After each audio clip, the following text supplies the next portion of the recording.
今天分享一个劈那个三文鱼刺身。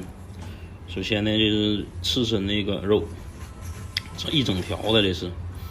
现在呢，我们把这个去一下边儿，修一下形啊，上面也是一样修一下形，嘎掉一块。嘎掉这块肉呢，可以做塔塔呀、包卷都可以。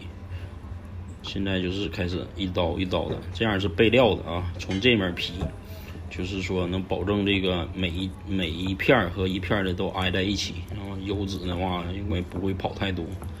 你也可以从那面劈啊，都一样的。劈呢尽量大小都差不多少，均匀一点。这刀是斜刀的，可以看出来吧？稍微斜一点点。